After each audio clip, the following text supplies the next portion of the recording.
disease. It is functional disorder, which means that the bowel simply does not work as it should. यानी irritable bowel syndrome एक बीमारी नहीं है, ये एक फंक्शनल डिसऑर्डर है, यानी जिस रूप में हमारी बड़ी आंत को काम करना चाहिए था उस रूप में काम नहीं कर पा रही, उस प्रकार से काम नहीं कर पा रही, यानी सही तरीके से नहीं काम कर पा रही है जितना उसको काम करना चाहिए था।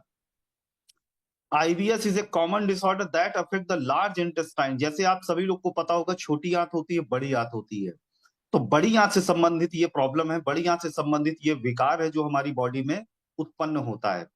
IBS commonly causes cramping, abdominal pain, bloating, gas, diarrhea and constipation। यानी IBS जिन लोगों को IBS से संबंधित प्रॉब्लम होगी तो उनके पेट में हमेशा ऐंठन बनी रहेगी, एब्डोमिनल पे पेट में दर्द होगा, ब्लोटिंग की समस्या होगी, गैस की प्रॉब्लम होगी, डायरिया होगा एंड कॉन्स्टिपेशन होगा।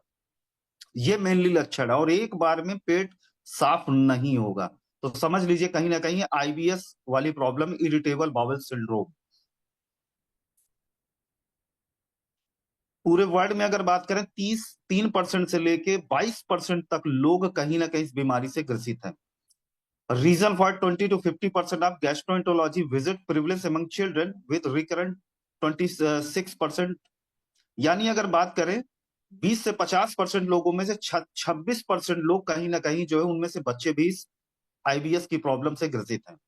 Onset before 35 40%, onset age 30 to 50% यानी 35 साल से कम की एज में 40% लोग कहीं ना कहीं इससे ग्रसित, यानी जितने पेशेंट हैं उनमें 35 साल के जितने की एज कम है उसमें 40% लोग और 35 से 50 की एज वालों में 50% लोग हैं। उसमें मेल फीमेल का जो रेशियो है वो 3:1 का है, यानी अगर 4 लोगों को बीमारी होगी तो 3 महिलाएं होंगी और आपके 1 पुरुष होगा इस बीमारी से ग्रसित होगा। अब उसका जो कारण क्या है उसको हम लोग समझेंगे। तो सबसे पहले उस कारण को समझने के पहले हम कोलोन का स्ट्रक्चर यानी बड़ी आंत का स्ट्रक्चर, उसका फंक्शन समझ ले। ये आपको राइट साइड में स्क्रीन दिख रही होगी। इसकी जो लंबाई होती है, जो आप देख रहे हैं जहां पे माउस का कर्सर जा रहा है, ये आपकी बड़ी आंत है।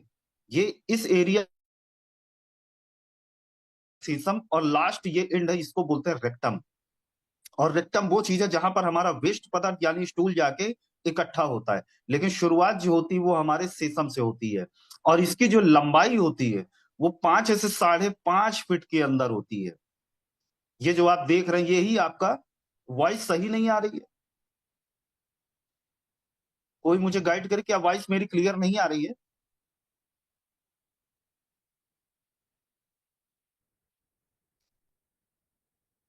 गजेंद्र सर अपना एक बार चेक कर लीजिएगा, अपना वीडियो ऑफ कर दीजिएगा तो नेटवर्क प्रॉपर पकड़ेगा। तो ये जो बड़ी आंत होती है इससे संबंधित बीमारी, और बड़ी आंत की जो लंबाई है आप देख रहे हैं 5 से 5.5 फीट तक होती है।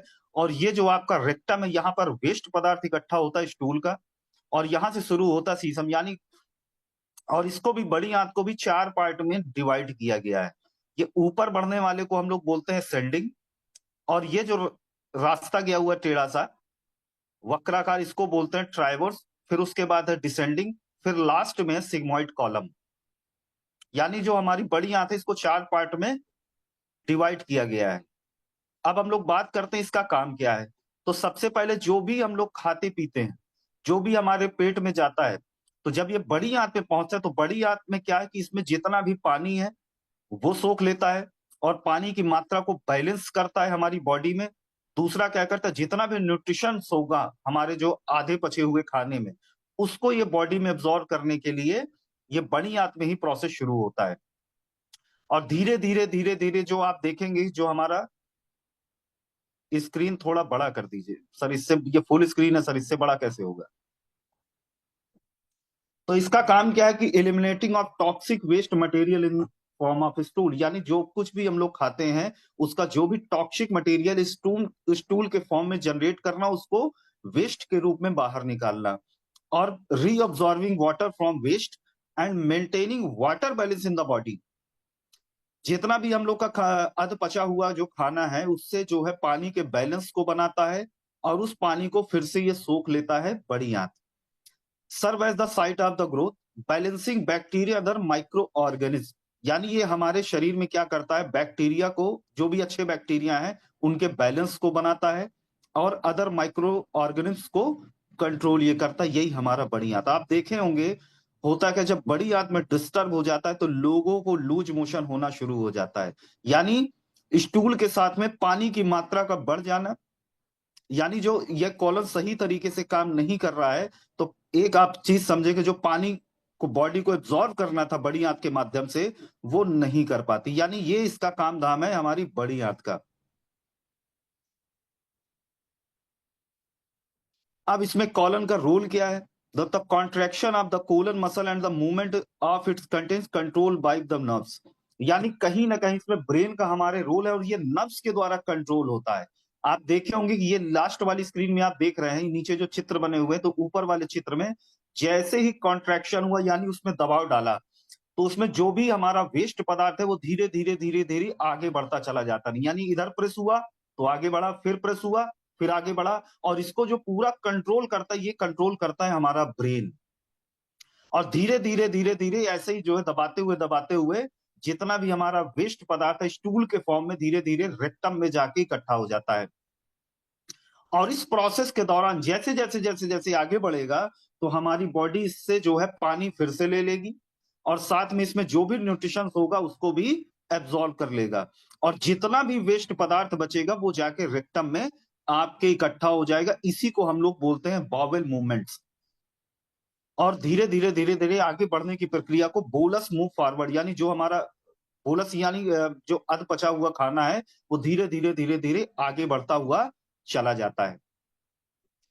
Few times each day contraction push the stool down to the resulting the bowel movement. However, if the muscle of the colon do not contract in the right way, the content inside the colon do not move correctly. जब इसी बड़ी आंत में कोई ना कोई problem हो जाती है, अब जब वो कॉन्ट्रैक्ट करने में यानी प्रेस करने में कोई प्रॉब्लम हो जाती है, तो इसके अंदर जो कंटेंट यानी बोलस है वो प्रॉपर तरीके से आगे नहीं बढ़ पाता है, रिजल्टिंग इन एब्डोमिनल में जब आगे पूरी तरीके से नहीं बढ़ पाएगा और कॉलन का जो मूवमेंट होगा वो डिस्टर्ब हो जाएगा, तो क्या होगा, इस दौरान जो भी पेशेंट होगा उसको एब्डोमिनल पेन होगा, क्रैम्प होगी यानी पेट में ऐंठन उठेगी, कॉन्स्टिपेशन की प्रॉब्लम होगी, और उसको ऐसा महसूस होगा कि उसका जो स्टूल का जो मूवमेंट है यानी पेट पूरी तरह से खाली नहीं हुआ है, और समटाइम्स डायरिया आती है। यानी अभी तक जो हम लोगों ने समझा, ये कॉलन का मूवमेंट समझा, और कॉलन का काम क्या है, पानी को लेना जो भी हमारे स्टूल में, दूसरा हमारे न्यूट्रिशन को एब्जॉर्ब करना। अब ये जब प्रॉपर तरीके से काम नहीं कर पाता है तो व्यक्ति को एब्डोमिनल पेन होता है, क्रैम्प होता है, कॉन्स्टिपेशन होता है, इनकम्प्लीट स्टू में पेट खुल के साफ नहीं होता और डायरिया की प्रॉब्लम हो जाती है। ये आप चित्र में आप देख रहे होंगे, ये हमारा नॉर्मल कॉलन है और ये आप देख रहे होंगे स्पैस्टिक कॉलन है, यानी आप देख रहे हैं ये सिकुड़ा हुआ है और कहीं ना कहीं ये पूरी ये जो कॉलन है, ये जो पार्ट है, ये कहीं ना कहीं डिस्टर्ब हो गया है। अब ऐसे पेशेंट को आप अक्सर देखेंगे कि पेट दर्द होना शुरू हो जाएगा, ऐंठन होना शुरू हो जाएगा और कभी कभी लूज मोशन होना शुरू हो जाएगा। अब इसका कॉजेस क्या है? Abnormal gastro GI tract movement, यानी वही जो मूवमेंट होना था वो प्रॉपर तरीके से नहीं हो रहा है, और कहीं ना कहीं नर्वस सिस्टम में कम्युनिकेशन गैप के कारण, यानी नर्वस जो हमारा सिस्टम है, ब्रेन का सिस्टम है, यही हमारे पेट से कनेक्टेड होता है, बड़ी आंत से कनेक्टेड होता है, तो उसमें जो आप देख रहे हैं कम्युनिकेशन का गैप हो जाता है, communication between GI and brain, यानी ब्रेन और हमारा गैस्ट्रोएंटेरोलॉजिक ट्रैक्ट के बीच कम्युनिकेशन गैप होने के कारण कहीं ना कहीं ये प्रॉब्लम हो जाती है। और कहा जाता है कि पेट ही हमारा दूसरा ब्रेन भी होता है, इसी कारण से कहा जाता है कि हमारा जो बड़ी आंत है वो कहीं ना कहीं उसको ब्रेन कंट्रोल करता है। इसीलिए आप देखेंगे जिन व्यक्ति को आप देखें कभी कभी जब डर जाते हैं या अचानक आप देखेंगे जब कोई खतरा उनको समझ में आता है, तो बहुत सारे लोगों को लूज मोशन होना शुरू हो जाता है। जब भी कोई खतरनाक न्यूज मिलती है तो बहुत सारे लोग होते हैं जो स्टूल पास करने के लिए बाथरूम चले जाते हैं, ये कारण यही है। Sensory and motor disorder of the colon, यानी वही सेंसर से संबंधित प्रॉब्लम है जो हमारा न्यूरो ट्रांसमीटर के दौरान, न्यूरो ट्रांसमीटर के माध्यम से हमारा ब्रेन कंट्रोल करता है हमारे कोलन को। Dietary allergy and food sensitive, कुछ ऐसे खाद्य पदार्थ हैं जिसकी एलर्जी के कारण ये प्रॉब्लम हो जाती है। एंड फूड सेंसिटिव, कुछ ऐसे फूड है जिसके जो जो हमारा जो बॉडी जो है सेंसिटिव है उनके प्रति, तो ये प्रॉब्लम हो जाती है। न्यूरोट्रांसमीटर इम्बैलेंस, जब भी आप देखेंगे डिक्रीज सेरोटोनिन लेवल, और सेरोटोनिन जब हमारे शरीर में पर्याप्त मात्रा में होता है तो हम खुशी महसूस करते हैं, और हम इसको हैप्पी हार्मोन्स भी बोला जाता है। और ये जब सेरोटोनिन का लेवल बढ़िया होगा तो हमें नींद भी अच्छी आएगी, हम लोग हैप्पी भी महसूस करेंगे। और जब सेरोटोनिन का लेवल डाउन हो जाएगा तो कहीं ना कहीं न्यूरोट्रांसमीटर इम्बैलेंस हो जाएगा, जिसके कारण से आप देखेंगे उस व्यक्ति का पेट गड़बड़ रहेगा। और स्ट्रेस के दौरान ये प्रॉब्लम आ जाती है, उसका मोशन खुल के साफ नहीं होता और उसको ऐंठन होती है पेट में। ये सारे जो है कॉजेज है कहीं ना कहीं आईबीएस के। और एक जो सबसे बड़ा कॉजेज है, लगातार कोई भी आप देखेंगे कि पेट साफ करने वाला चूरन या पेट साफ करने वाली दवा इंटेक करने के कारण भी आईबीएस की प्रॉब्लम हो जाती है। और भी कुछ कारण है, पीपल हुए पैनिक डिसऑर्डर और साइकोलॉजिकल कंडीशन, ऐसे लोग जिनको लगातार किसी ना किसी पैनिक अवस्था से गुजर रहे हैं, उनको ये प्रॉब्लम हो जाती, साइकोलॉजिकल प्रॉब्लम के कारण ये प्रॉब्लम हो जाती। पीपल हुए फैमिली हिस्ट्री ऑफ आईबीएस, ये जेनेटिक के कारण भी होता है। अगर मान के चलिए आपके पूर्वजों में ये प्रॉब्लम रही है तो कहीं ना कहीं आईबीएस की प्रॉब्लम होने की संभावना ज्यादा होती है।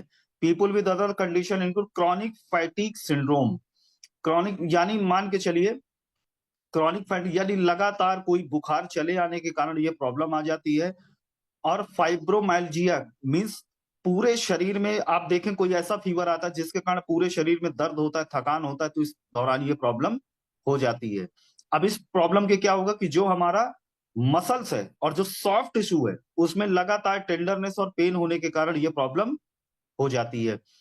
अब इस दौरान एक चीज और प्रॉब्लम होती है, जो फाइब्रोमाइल्जिया के कारण ये हमारा जो क्या करता है कि डिस्कंफर्ट फील कराता है और हमारे मसल और जॉइंट में प्रॉब्लम क्रिएट करता है।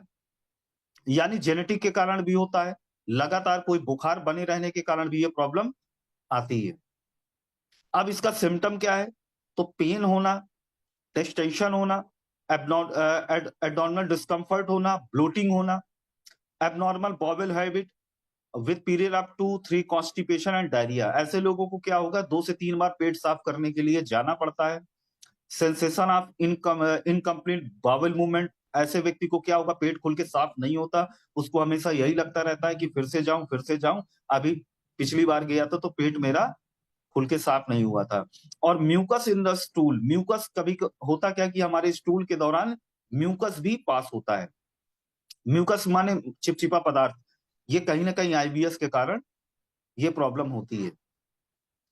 अब इसका चाहे तो आप स्क्रीनशॉट ले लिए। आईबीएस के कारण होगा indigestion, constipation, deformed stool, pain in abdominal, flatulence, bloating abdomen. Bloating का मीन्स पेट फूला हुआ महसूस होना, ये आईबीएस के कारण है। तो क्या यहां तक सभी को क्लियर है?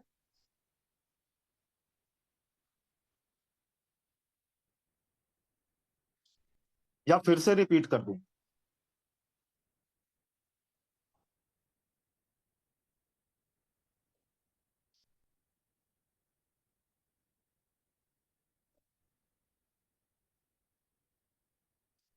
तो बहुत सारे लोग, जब होगा क्या, जब उनके पेट में ऐंठन होना शुरू हो जाए और 2 से 3 बार मोशन के लिए जाते, तो आप समझ लीजिए कहीं ना कहीं इसको आईबीएस की प्रॉब्लम है। तो उसको हम लोग को क्या देना, ये कहीं ना कहीं ब्रेन से संबंधित, तो हम लोग इस पे ब्रेन पे भी जो है कंट्रोल करने के लिए, ब्रेन को सही रखने के लिए भी कुछ ना कुछ चीजें चला देंगे। अब उसके लिए क्या चलाएंगे वो भी मैं आपको बता देता हूं। तो सबसे पहले मैं धन्यवाद देना चाहता हूं मिस्टर राधे श्याम शर्मा जी का, जो इतने खूबसूरत प्रोडक्ट हम लोग की बास्केट में दिए कि हम लोग छोटी छोटी बीमारियों का नॉलेज लेके और अपने फूड सप्लीमेंट ट्राई करा के बहुत सारे लोगों को हम लोग ठीक कर रहे हैं। उसी कड़ी में आज आईबीएस के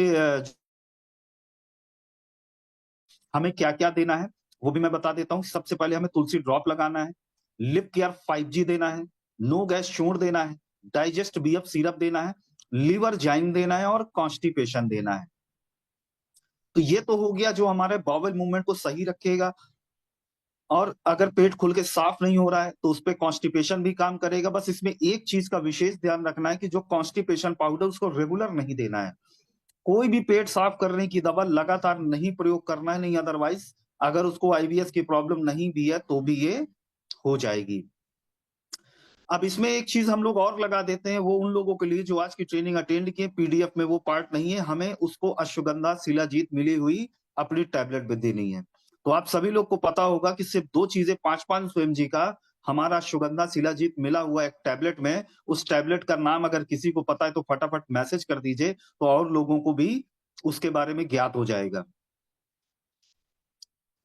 किसी को पता है कि हमारे किस प्रोडक्ट में, हाँ, बहुत सारे लोगों ने कमेंट भी किया है, तो उसको देना है कि सोमनी। सोमनी जो है एक टाइम देना है, और एक टाइम देने के बाद आप देखेंगे उसको सेरोटोनिन का जो लेवल होगा ब्रेन को रिलैक्स पहुंचाएगा, तो ऑटोमेटिक पेट भी कंट्रोल होगा न्यूरोट्रांसमीटर सेंसेशन के द्वारा। तो ये वो चीजें हैं जो हमें चलानी है आईबीएस के लिए। आईबीएस के पेशेंट को हम लोग को देना है और समझना है सिर्फ कॉन्स्टिपेशन पाउडर से काम नहीं चलेगा। हमें उसके साथ लिप केयर 5G लगाना है, लिवर जाइम लगाना है, डाइजेस्ट बीएफ लगाना है, तुलसी ड्रॉप लगाना है और नो गैस पाउडर लगाना है। और जैसे ही आप देना शुरू करेंगे तो आप देखेंगे कि 10 से 15 दिन के अंदर ही उसको रिलैक्स मिलना शुरू हो जाएगा और वो पेशेंट इससे पूरी तरह से हैप्पी हो जाएगा। और आप देखेंगे कि जिन लोगों का पेट साफ नहीं होता है तो दिन भर उनके दिमाग में घूमता